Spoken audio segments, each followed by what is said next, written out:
만약 예수님께서 아내와 자녀가 있었다면 우리의 믿음은 흔들릴까요? 지금 이 순간에도 전 세계 수백만 명의 사람들이 이 질문에 대해 진지하게 고민하고 있습니다. 댄 브라운의 소설 다빈치 코드가 전 세계적 베스트셀러가 된 이후 이 주제는 더 이상 단순한 추측이 아닌 뜨거운 논쟁의 중심에 서게 되었습니다. 과연 2000년 동안 교회가 감춰온 비밀이 있는 것일까요? 막달라 마리아는 정말 예수님의 아내였을까요? 그리고 만약 그것이 사실이라면 그것이 우리의 구원과 신앙에 어떤 영향을 미칠까요? 안녕하세요. 궁금한 성경 이야기입니다. 여러분의 구독과 좋아요는 더 많은 분들에게 이 소중한 메시지를 전하는데 큰 도움이 됩니다.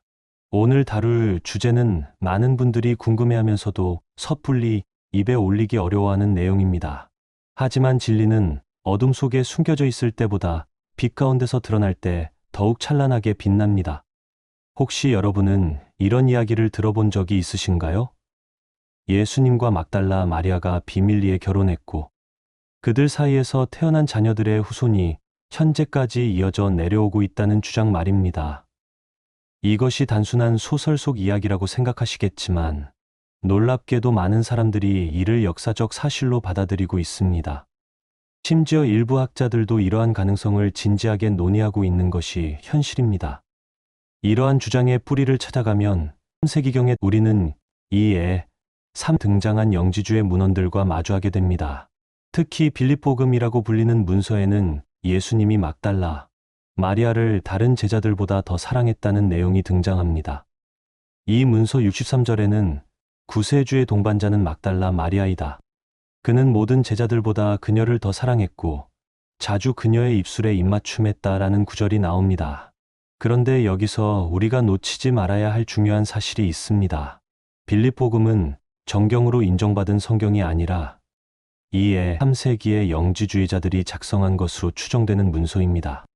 이는 예수님이 활동하신 시기보다 최소 2150에 200년 후에 만들어진 것으로 역사적 신빙성에 심각한 의문이 제기됩니다.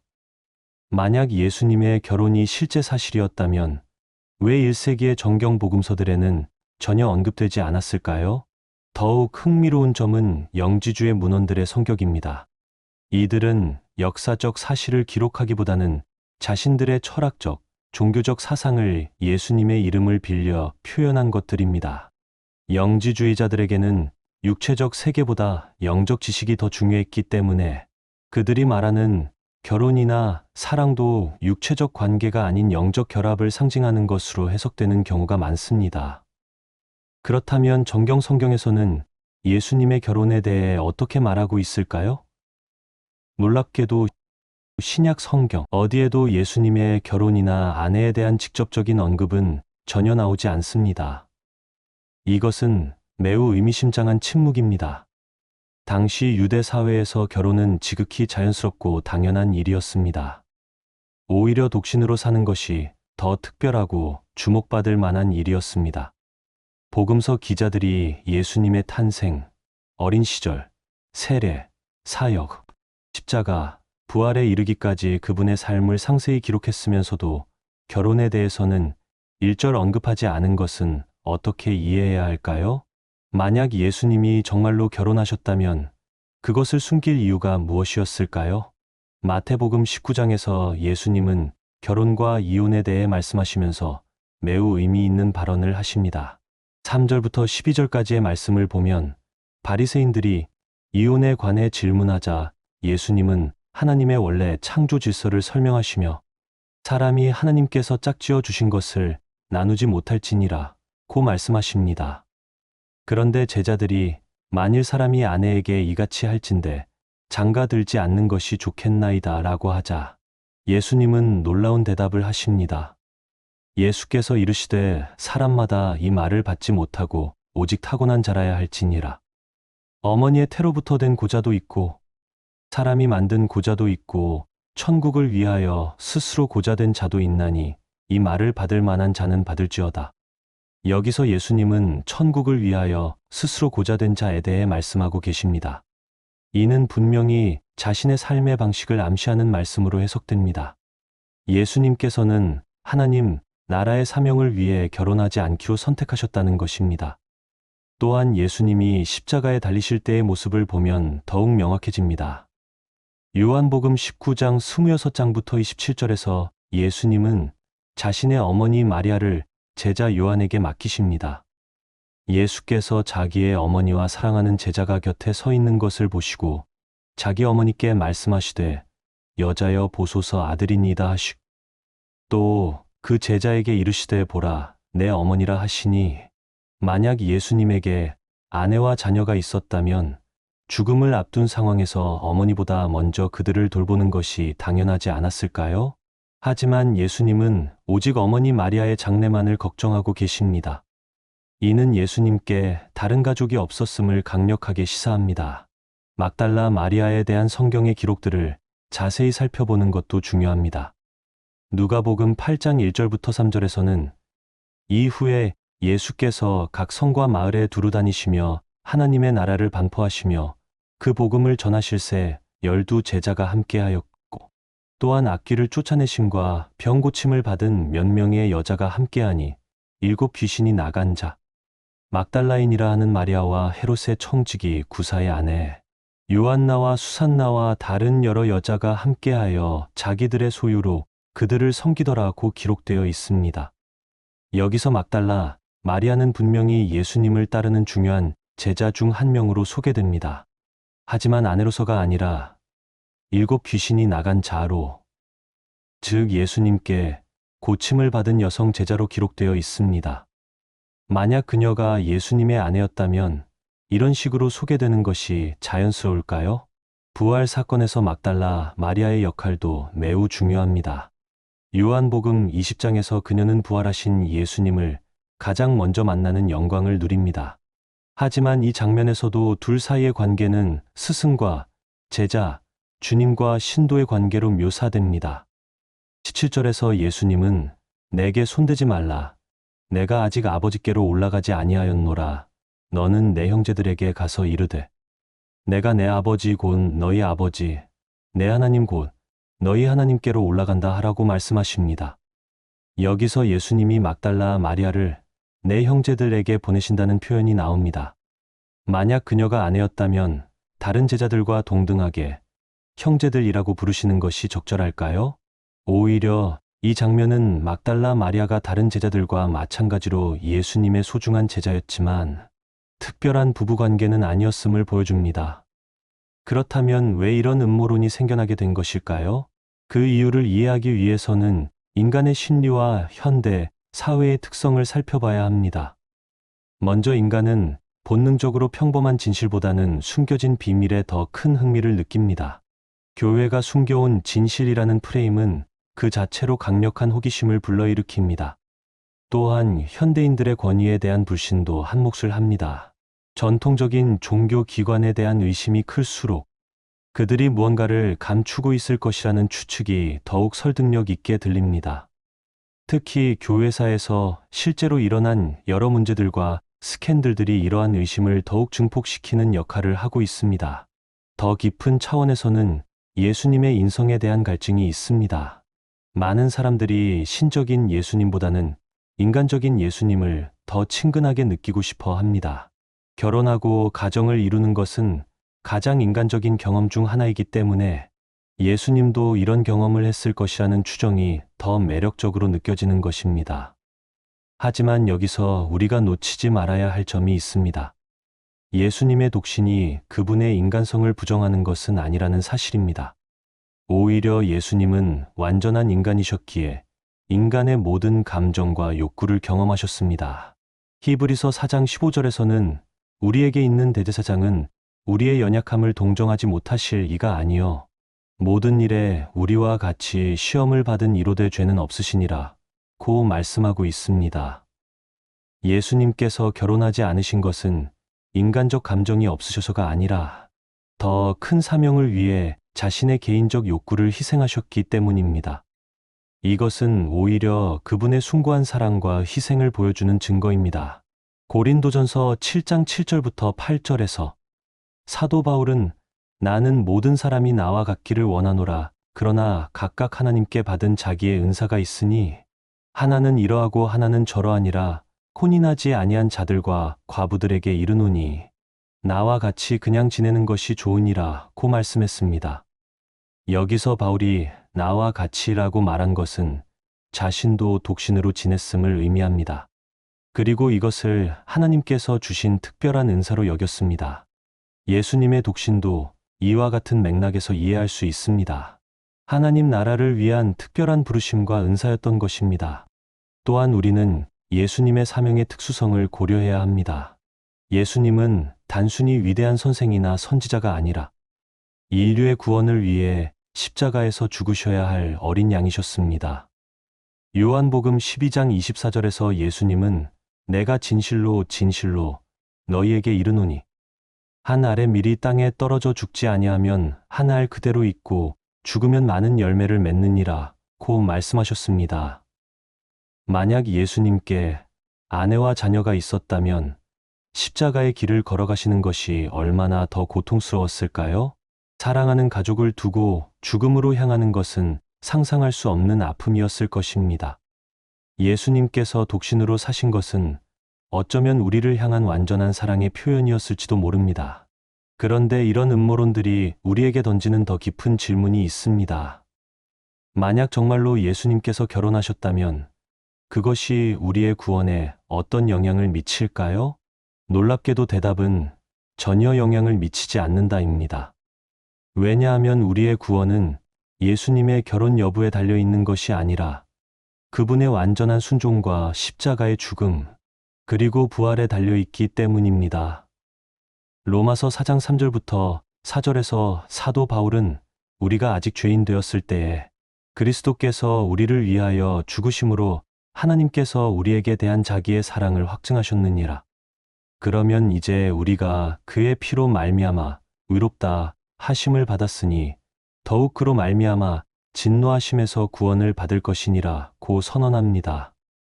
구원의 조건은 예수님의 개인적 삶의 방식이 아니라 그분의 대속적 죽음과 부활입니다. 하지만 그럼에도 불구하고 진리를 아는 것은 중요합니다. 요한복음 8장 32절에서 예수님은 진리를 알지니 진리가 너희를 자유롭게 하리라 고 말씀하셨습니다. 거짓된 주장들에 속지 않고 진리를 바르게 아는 것은 우리 신앙의 기초를 견고하게 하는 일입니다. 이제 우리는 더욱 근본적인 질문에 직면해야 합니다. 왜 현대인들은 정경 성경에 명확히 기록된 진리보다 불확실한 추측과 음모론에 더 매력을 느끼는 것일까요? 그리고 이러한 현상이 우리의 신앙과 삶에 어떤 메시지를 던지고 있는 것일까요? 먼저 우리 시대의 특별한 상황을 이해해야 합니다. 21세기는 정보의 홍수 시대입니다. 인터넷과 소셜미디어를 통해 누구나 쉽게 자신의 주장을 전 세계에 퍼뜨릴 수 있게 되었습니다. 하지만 정보의 양이 많아진다고 해서 진리에 더 가까워지는 것은 아닙니다. 오히려 너무 많은 정보 속에서 무엇이 참이고 무엇이 거짓인지 분별하기가 더욱 어려워졌습니다. 특히 다빈치 코드 같은 소설이 전 세계적으로 8천만 부 이상 팔리고 영화로도 제작되면서 소설 속 허구가 마치 역사적 사실인 것처럼 받아들여지는 현상이 나타났습니다. 이것은 매우 위험한 일입니다. 재미있고 자극적인 이야기가 지루하고 평범해 보이는 진실을 압도하는 시대가 된 것입니다. 하지만 우리가 더 깊이 들여다봐야 할 것은 이러한 음모론 뒤에 숨어 있는 영적 갈증입니다. 많은 사람들이 예수님의 결혼에 관심을 갖는 이유는 단순한 호기심 때문만이 아닙니다. 그들은 더 인간적이고 더 가까이 느낄 수 있는 예수님을 찾고 있는 것입니다. 현대 사회의 많은 사람들이 종교에 대해 느끼는 거리감이 있습니다. 특히 예수님을 너무 신성하고 완전한 존재로만 여기다 보니 자신들의 일상적 고민이나 어려움과는 동떨어진 분으로 느끼게 된 것입니다. 결혼, 가정, 육아 같은 인간의 가장 기본적인 경험들을 예수님도 하셨을 것이라는 추정은 그분을 더 친근하게 만들어 줍니다.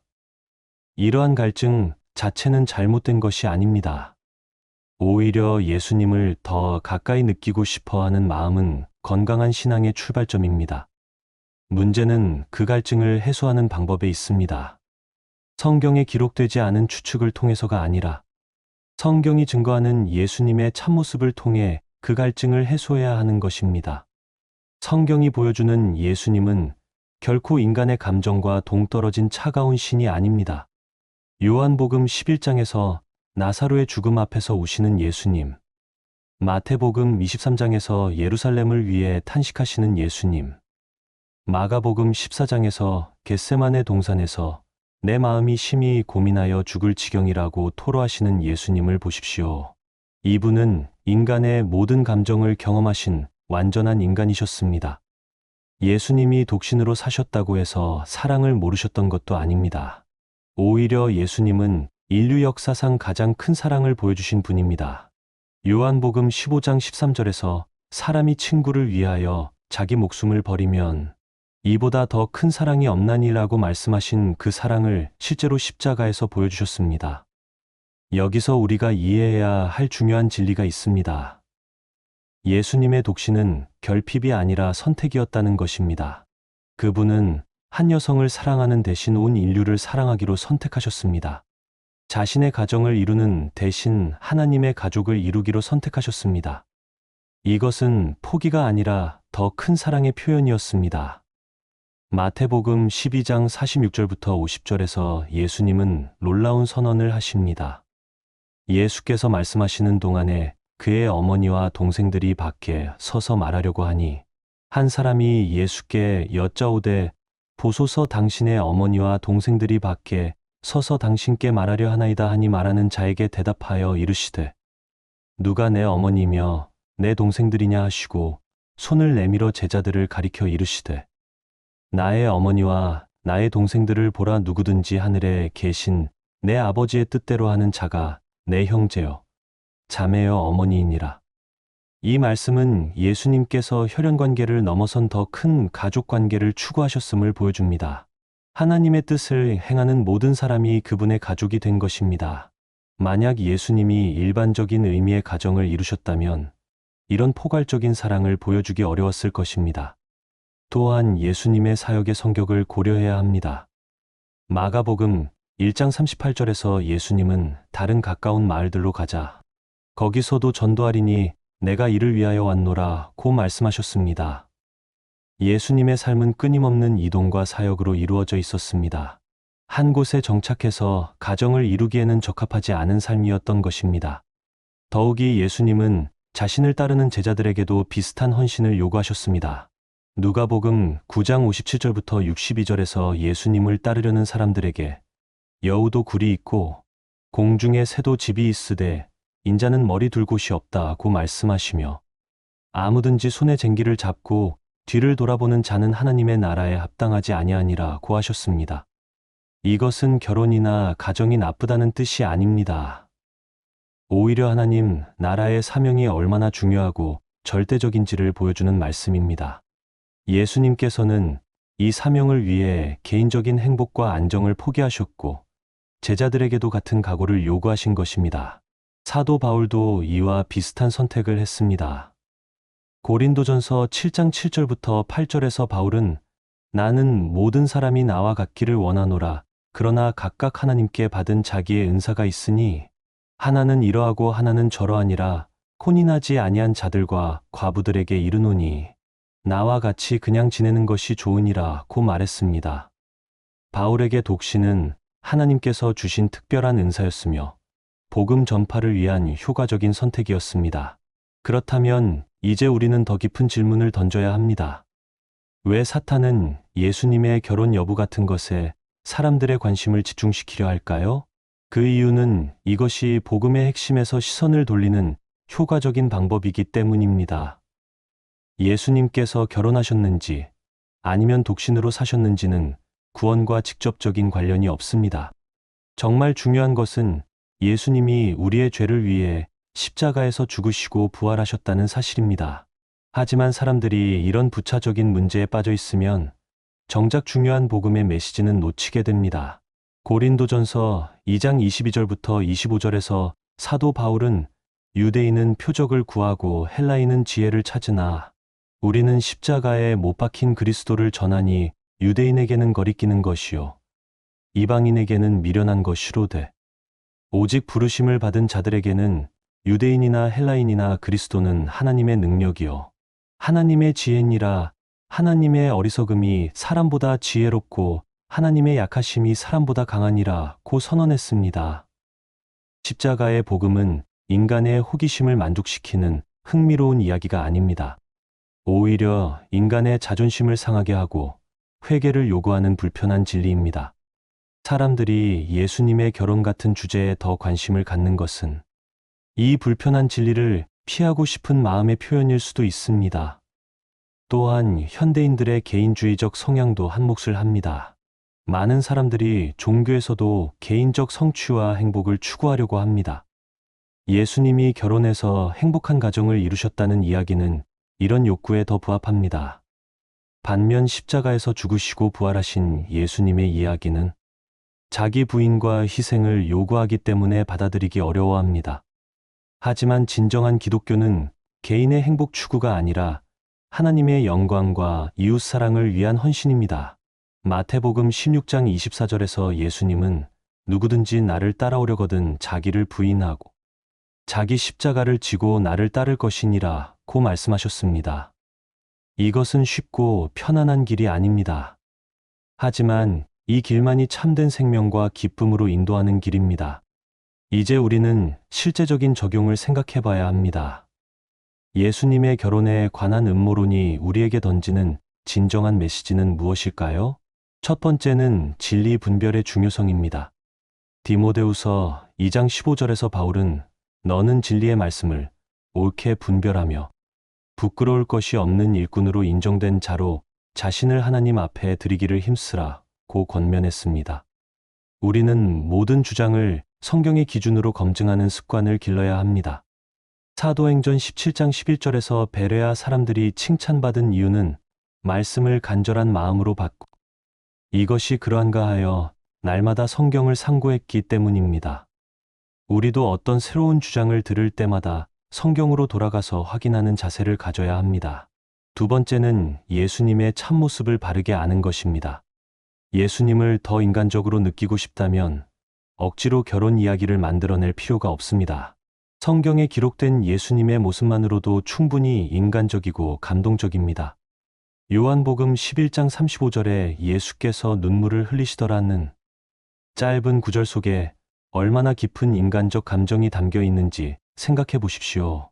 마태복음 23장 37절에서 예루살렘아, 예루살렘아, 선지자들을 죽이고 내게 파송된 자들을 돌로 치는 자여 암탈기 그 새끼를 날개 아래에 모음같이 내가 너희의 자녀를 모으려 한 일이 몇 번이냐. 그러나 너희가 원하지 아니하였도다 라고 탄식하시는 예수님의 모습에서 얼마나 깊은 사랑과 아픔을 느낄 수 있는지 묵상해 보십시오. 세 번째는 독신의 가치를 인정하는 것입니다. 현대 사회는 결혼을 인생의 필수 요소로 여기는 경향이 있습니다. 하지만 성경은 독신도 하나님께서 주신 귀한 은사라고 가르칩니다. 예수님과 바울의 모범을 통해 우리는 독신으로 사는 것도 충분히 의미 있고 가치 있는 삶이라는 것을 배웁니다. 네 번째는 사명의 우선순위를 깨닫는 것입니다. 예수님께서 개인적 행복보다 하나님의 뜻을 우선하신 것처럼 우리도 삶의 우선순위를 바르게 정해야 합니다. 이것이 결혼을 포기하라는 뜻은 아닙니다. 오히려 결혼한 사람은 결혼 안에서, 독신인 사람은 독신으로서 하나님의 뜻을 구하며 살아야 한다는 의미입니다. 다섯 번째는 진정한 가족의 의미를 발견하는 것입니다. 예수님께서 보여주신 것처럼 혈연관계를 넘어선 영적 가족관계가 더 소중할 수 있습니다. 교회는 바로 이런 하나님의 가족입니다. 갈라디아서 6장 10절에서 그러므로 우리는 기회 있는 대로 모든 사람에게 착한 일을 하되 더욱 믿음의 가정들에게 할지니라 고 말씀하신 것처럼 우리는 믿음의 가족들을 더욱 소중히 여겨야 합니다. 마지막으로 가장 중요한 것은 복음의 핵심을 놓치지 않는 것입니다. 예수님이 결혼하셨든 안 하셨든 그것이 우리의 구원을 좌우하지는 않습니다. 정말 중요한 것은 로마서 10장 9절의 말씀입니다. 내가 만일 내 입으로 예수를 주로 시인하며 또 하나님께서 그를 죽은 자 가운데서 살리신 것을 내 마음에 믿으면 구원을 받으리라. 결론적으로 예수님의 결혼에 관한 음모론은 우리에게 소중한 교훈을 줍니다. 그것은 진리를 향한 갈증은 좋지만 그 갈증을 올바른 방식으로 해소해야 한다는 것입니다. 상상이나 추측이 아니라 하나님의 말씀을 통해서 말입니다. 예수님의 독신은 결핍이 아니라 선택이었고 포기가 아니라 더 큰 사랑의 표현이었습니다. 그분은 한 사람을 깊이 사랑하는 대신 온 인류를 위해 자신을 희생하기로 선택하셨습니다. 이것이야말로 인류 역사상 가장 위대한 사랑의 이야기가 아닐까요? 우리는 호기심을 자극하는 흥미진진한 이야기를 원하지만 하나님께서는 이미 그보다 훨씬 더 놀라운 이야기를 우리에게 주셨습니다. 전능하신 하나님이 인간이 되어 이 땅에 오시고 우리의 죄를 위해 십자가에서 죽으시고 죽음을 이기고 부활하셨다는 이야기 말입니다. 이보다 더 드라마틱하고 감동적인 이야기가 어디 있겠습니까? 요한일서 4장 16절에서 하나님이 우리를 사랑하시는 사랑을 우리가 알고 믿었노니 하나님은 사랑이시라 사랑 안에 거하는 자는 하나님 안에 거하고 하나님도 그의 안에 거하시느니라 고 말씀하신 것처럼 우리는 이미 완전한 사랑을 경험하고 있습니다. 그분의 사랑과 희생을 묵상하고 그 사랑에 응답하는 삶을 살아가십시오. 그것이야말로 진정한 진리를 찾는 길이며 참된 만족과 기쁨을 누리는 비결입니다. 댓글로 여러분의 생각과 간증을 나누어 주세요. 함께 기도하며 응답하겠습니다.